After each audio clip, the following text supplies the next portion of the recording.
Ya, selamat siang. Haleluya. Puji Tuhan. Kita akan membuka Alkitab kita. Saya ambil dalam Kitab Yohanes pasal 6 ayat yang ke-66.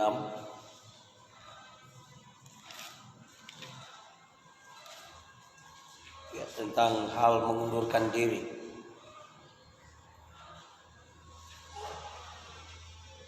Yohanes 6 ayat 66. Firman Tuhan berkata seperti ini. Mulai daripada itu, banyak murid-muridnya mengundurkan diri dan tidak lagi mengikut Dia. Saudara, kita renungkan kata mengundurkan diri dan tidak lagi mengikut Dia. Sedangkan manusia hidup di dunia ini pasti ada yang dia ikuti. Jadi kalau di sini sudah undurkan diri, tidak mengikuti lagi Tuhan, apakah dia mengikuti yang lain atau memang dia hanya mengikuti pikiran hatinya? Tetap manusia pasti ada yang dia ikuti. Ya. Apakah dia ikuti dia punya keinginan hati yang saya katakan tadi, atau mungkin mengikuti kuasa yang lain menurut dia mungkin ada. Ya. Sehingga orang akan jatuh dan disebut sebagai ada yang disebut penyembah berhala. Tetapi kalau di dalam Ibrani pasalnya yang ke-10 ayat yang ke-38 bagian B, ketika dia merendahkan diri, aku tidak berkenan kepadanya. Ya. Orangku yang benar akan hidup oleh iman, tetapi ketika dia mengundurkan diri, aku tidak berkenan kepadanya. Dalam arti kata bahwa setiap umat-umat Allah, orang-orang percaya kepada Tuhan, kalau dia mengundurkan diri, baik dalam tugas dia sebagai gembala kalau memang dia hamba Tuhan, ataupun di dalam tugas sebagai majelis kalau dia majelis. Ingat saudara, sekali lagi saya katakan, mengundurkan diri baik dalam penggembalaan dia sebagai gembala, mengundurkan diri dari tugas majelis, apakah dia kalau dia sebagai majelis, itu tetap namanya mengundurkan diri. Berbeda kalau pimpinan yang mungkin gantikan dia atau mundurkan dia, kasih beristirahat dari pekerjaan seperti majelis, yang mungkin di rolling diganti lagi dengan yang lain. Tetapi kalau kita dipercayakan oleh Tuhan untuk melayani, baru kita mengundurkan diri, itu Tuhan tidak berkenan kepada kita. Karena pelayanan itu adalah sebuah keutamaan di dalam diri kita. Matius 28 ayat ke-19. Ya, kita diperintahkan untuk pergi memberitakan Injil. Maksudnya bukan berarti kita tidak bisa memberitakan Injil sekalipun dalam kapasitas jemaat. Ya. Lebih-lebih lagi kalau kita dipercayakan untuk menjadi gembala atau majelis gereja. Ya, lebih leluasa lagi bagi kita untuk memberitakan Injil. Demikian juga jemaat yang mengundurkan diri. Ya. Yesus atau Tuhan tidak akan berkenan lagi kepada kita. Nah, di sini saya akan memberikan pengajaran kepada kita. Ada 7 hal yang mempengaruhi dari ayat pembacaan kita yang sebelum ayat 66. Ada 7 hal di sana yang saya ambil yang menjadi pengaruh bagi kita, baik itu untuk mundur ataupun untuk bertahan dari pelayanan pekerjaan Tuhan, pengiringan kita kepada Tuhan. Karena itu kita akan lihat dari satu perikop ini, murid-murid yang mengundurkan diri di Galilea. Ya. Kita lihat dari poin yang pertama saya ambil dalam ayat yang ke-60, yaitu di sana dengan kata perkataan ini keras. Nah, perkataan ini keras adalah merupakan sebuah pemicu di dalam gereja Tuhan. Bukan hanya di dalam organisasi gereja, bukan hanya terjadi dalam gereja, di dalam organisasi manapun, ya. Baik di dalam pemerintahan juga.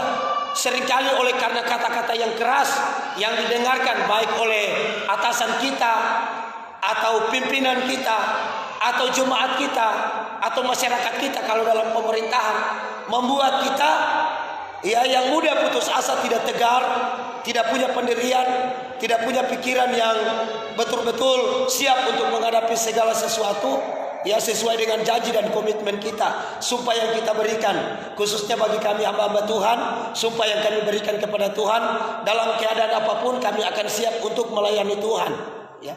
Kemanapun kami diutus, kemanapun kami akan pergi. Saudara, ketika di sekolah Alkitab ada humor-humor kami di sekolah Alkitab Tentena, biasa kami nyanyikan pujian, di mana-mana Tuhan panggil asal jangan pergi di Rampi. Termasuk juga saya pernah menyanyikan pujian itu, ya.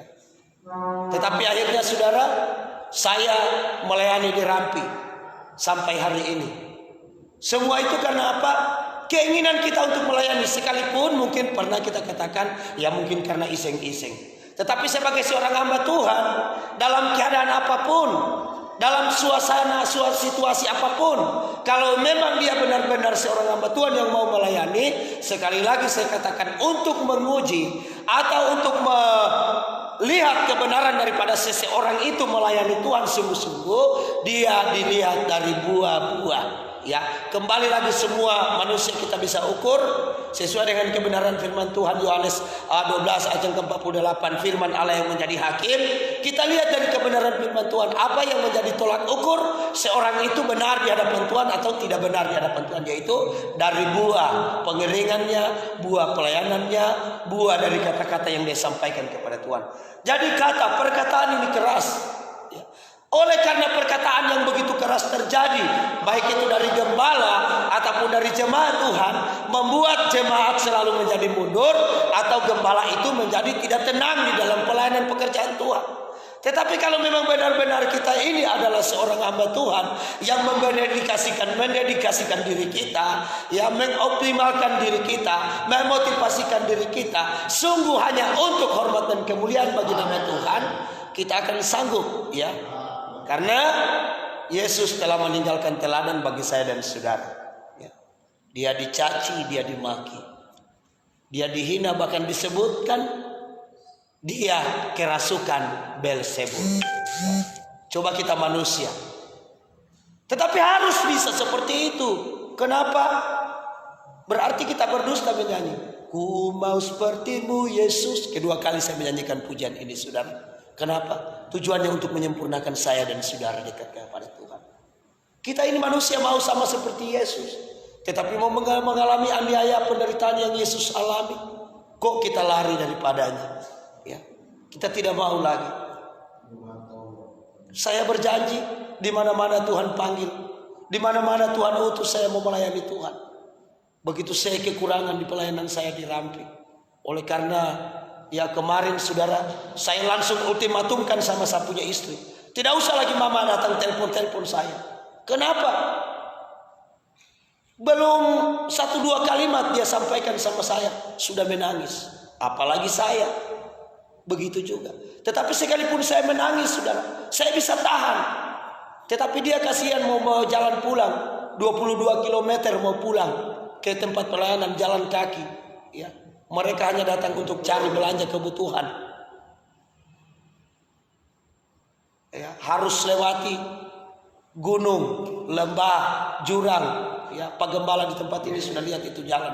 Ya bukan jalan sebenarnya tuh, sudah harus dilalui. Kenapa? Bukan cuma perkataan yang keras, kehidupan ini juga keras.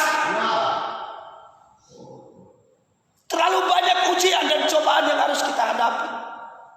Ada banyak tantangan yang harus kita hadapi.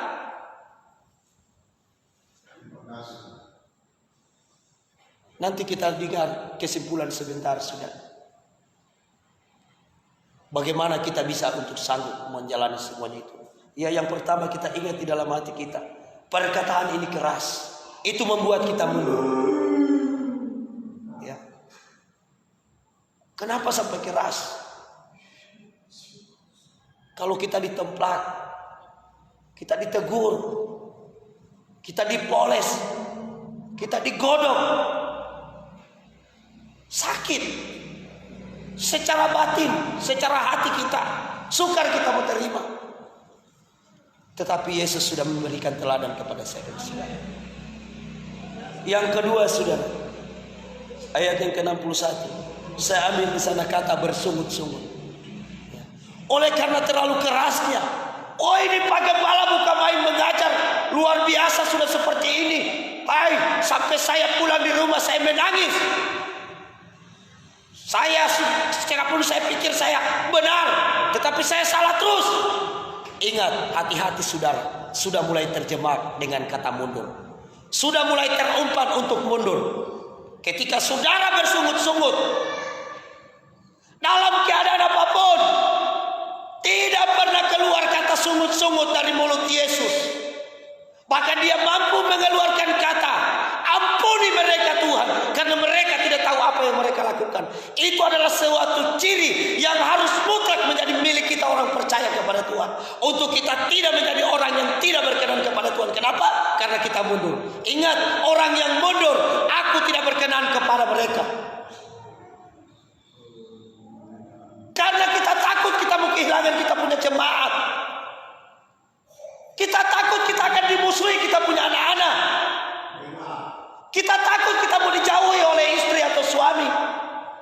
Kita tidak berani untuk menyampaikan perkataan yang keras yang disampaikan oleh Yesus kepada mereka. Kita takut mau kehilangan jemaat, sumber kantong kita.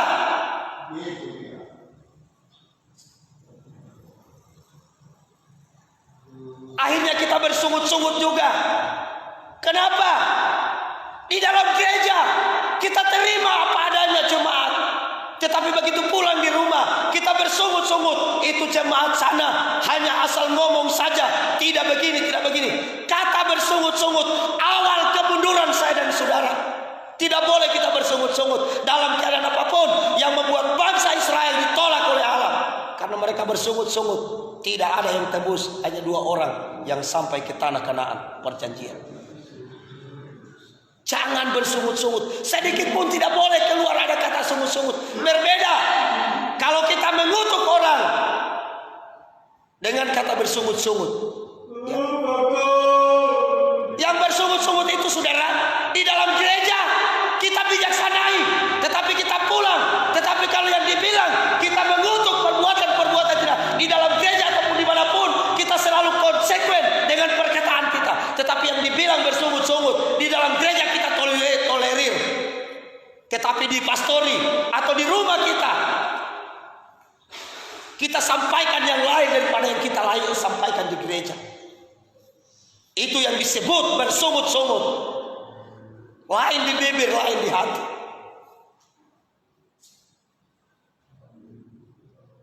Ini adalah awal kemunduran kita.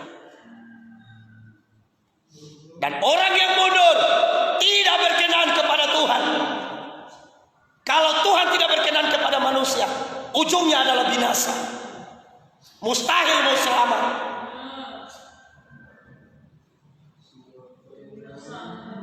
Yang ketiga, perkataan itu menggoncangkan iman. Saudaraku yang dikasihi oleh Tuhan, kalau engkau memiliki iman yang teguh, perkataan apapun yang keluar dari mulut seseorang, kalau engkau goncang, itu adalah awal dari kemunduran. Kenapa? Karena benih yang ditaburkan kepadamu, yaitu benih yang ditaburkan di atas batu. Orang yang mendirikan rumahnya di atas pasir, tidak teguh imannya. 2 Petrus 3 ayat yang ke-16. Orang yang tidak teguh imannya, ketika mereka membaca firman, hanya akan menjadi lebih bodoh lagi. Diputar balikan, membawa mereka kepada kebinasaan. Mereka tidak tahu apapun yang mereka baca. Sekalipun saudaraku, mereka berusaha untuk mengerti. Karena tumpul imannya, tidak kuat imannya, goncang imannya. Kenapa tidak mau goncang? Saya beri contoh kejadian yang terjadi pada kita. Kita sudah berupaya setia. Kita sudah berupaya maksimal semungkin-mungkin. Kok Pak Gembala masih bilang lagi salah sama kita? Tuhan menggunakan orang lain. Tuhan menggunakan gembala atau jemaat untuk menguji kita punya keteguhan iman di dalam diri kita. Jangan saudara pernah mempersalahkan orang yang mengeluarkan kata-kata yang keras, sekalipun itu kata-katanya itu pahit. Sampai saya belajar untuk berusaha untuk kuat di dalam Tuhan.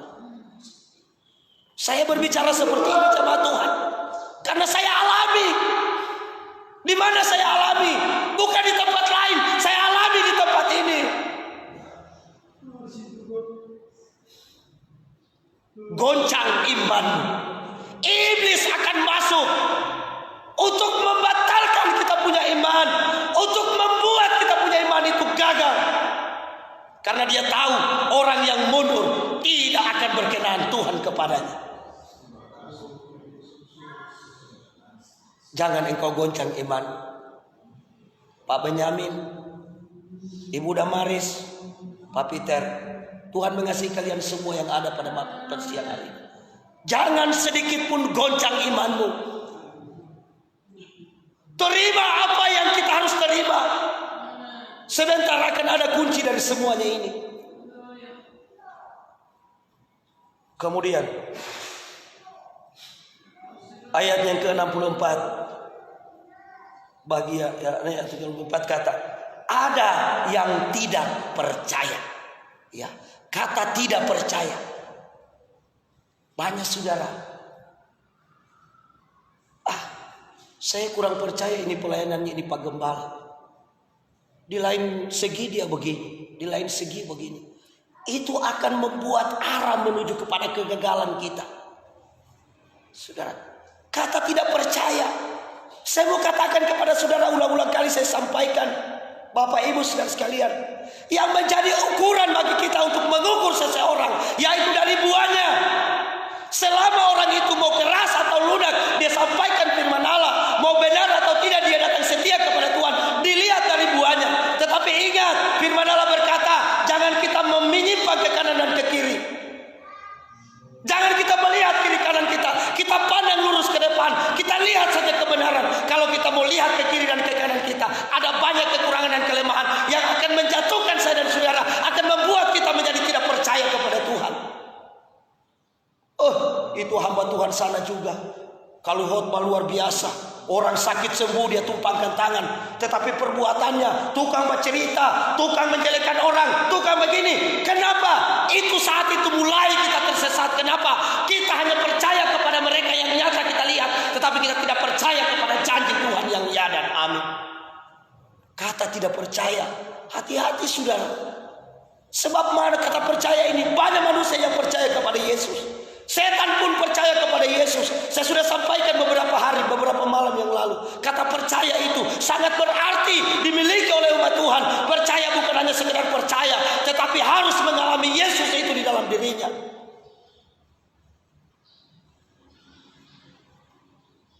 Dan ingat janjinya supaya kita tidak mundur. Jadi ada 4 hal yang mempengaruhi kita bisa mundur, sudah.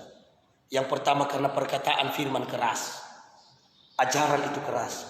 Yang kedua karena kita bersungut-sungut. Yang ketiga karena kita punya iman goncang.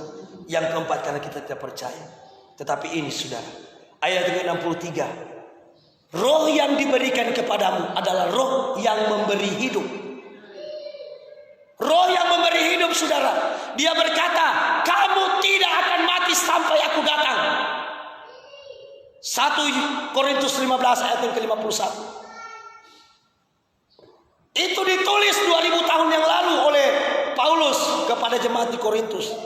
Apakah masih ada orang-orang saat itu yang Paulus sampaikan, kamu tidak akan mati semua? Coba saudara berpikir. Kita referensikan dengan perkataan Tuhan yang Yesus katakan, kamu akan hidup sekalipun kamu sudah mati. Dan di dalam Yohanes 21 ayat yang ke-23, 22, 23. Kalau aku kehendaki orang ini tidak akan mati sampai aku datang. Itu berbicara bukan tentang mati jasmani saudara, tetapi berbicara mati rohani. Dikatakan tidak semua kamu akan mati, karena memang pasti akan ada yang mati. Lihat ini saudara, dari semua murid-murid yang mengikuti Yesus, kita lihat ada banyak yang lebih banyak yang mundur. Lebih banyak yang tinggalkan dia daripada yang setia. Karena firman Allah jelas berkata, banyak yang dipanggil, sedikit yang dipilih. Ulang-ulang lagi firman Allah ini. Kepada kita diberikan roh yang memberi hidup. Dan kita harus percaya bahwa kita hidup. Kita hidup sekalipun kita sudah mati. Karena Yesus adalah kebangkitan dan hidup. Kalau kamu minum air yang aku berikan, kalau kamu makan roti yang aku berikan, kamu tidak akan mati lagi untuk selama-lamanya, tetapi kamu akan hidup untuk selama-lamanya. Tetapi kenapa mereka manusia mati? Bukan mati secara roh jasmani yang dikatakan ini, karena kita punya badan ini. Itulah sebabnya saya mau katakan kepada saudara, secara penghormatan kita kepada orang mati, ya mungkin penghormatan saudara yang terakhir, tapi bagi saya tidak. Saya hadir di tempat orang mati, yaitu untuk datang menghibur orang yang masih hidup. Tetapi kalau orang mati, itu tinggal tanah liat, tinggal debu tanah yang kita lihat. Tetapi orang-orang yang masih hidup butuh penghiburan, sehingga dikatakan firman Allah, lebih baik berada di rumah duka daripada ada di rumah pesta. Kenapa? Karena di rumah duka air segala sesuatu. Bukan berarti orang yang mati yang kita kunjungi, tetapi orang yang masih hidup yang ditinggalkan oleh orang yang mati, supaya mereka dikuatkan, tetap teguh iman mereka kepada Tuhan. Tetapi sekarang orang hanya demi orang mati itu saja, menghormati orang mati.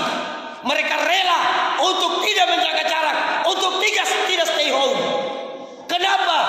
Karena tidak ada roh yang memberi hidup dalam hidup mereka. Saya katakan itu sudah.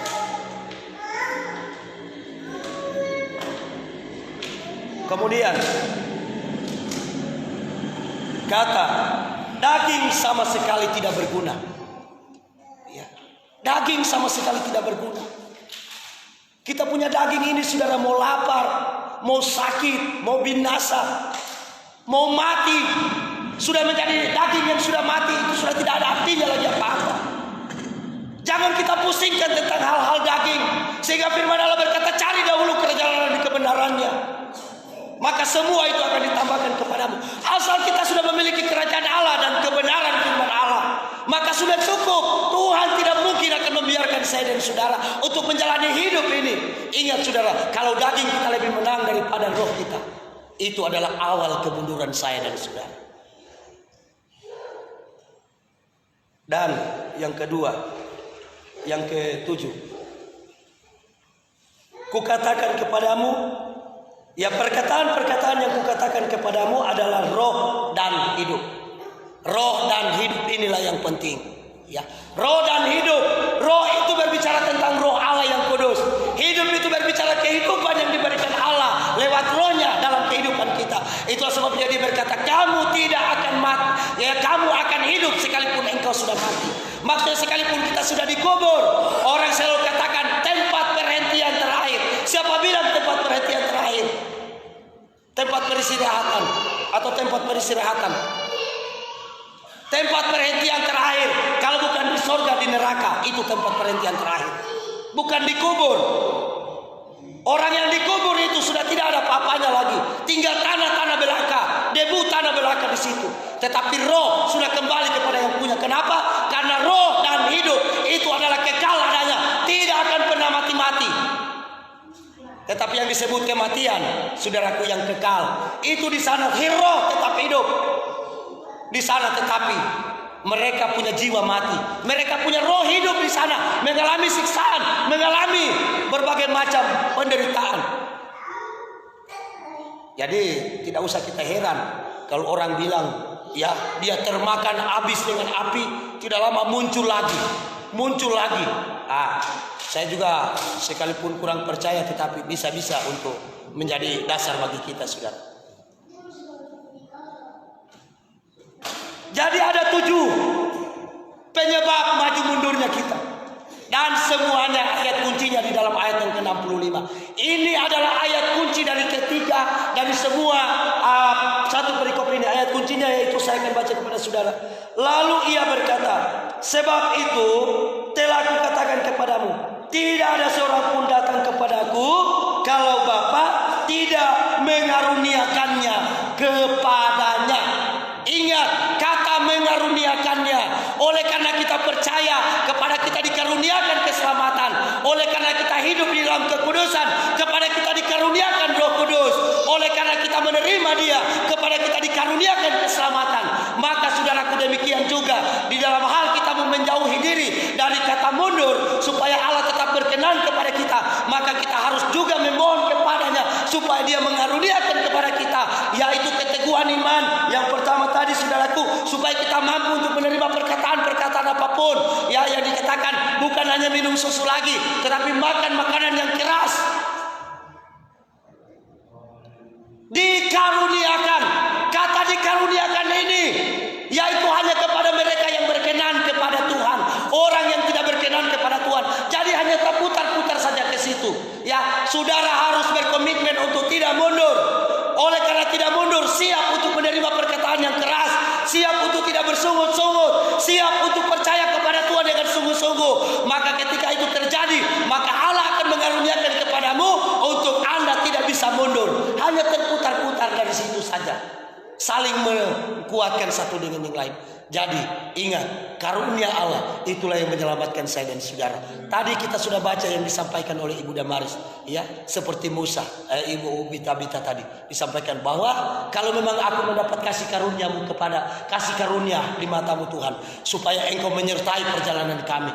Iya benar, sebab tanpa karunia dari Allah mustahil kita akan sanggup. Karena itu yang paling penting di dalam hidup kita ini, kita minta karunia Roh Kudus dalam hidup kita, supaya kita sanggup untuk menjalani hidup ini, saudara. Tidak ada kata mundur. Sebab kalau akan mundur, saudaraku, ya, maka sudah pasti kita tidak dikenan oleh Allah. Dan orang yang tidak dikenan Allah adalah bagian kejahatan, bagian kebinasaan, bagiannya iblis. Ya, jadi saudara, mari kita kuat teguh berdiri di dalam iman kita. Sekali lagi, 1 Korintus 15 ayat 58. Marilah kita teguh berdiri, tidak goyah. Kita akan kuat. Ingat, dalam Roma pasal 8 ayat 28, Allah turut bekerja. Bagaimana caranya? Roh Kudus ada di dalam hidup kita untuk mendatangkan kebaikan bagi kita semua. Kebaikan yaitu kita akan kuat di dalam Tuhan, maju terus pantang mundur. Tuhan Yesus memberkati kita. Haleluya.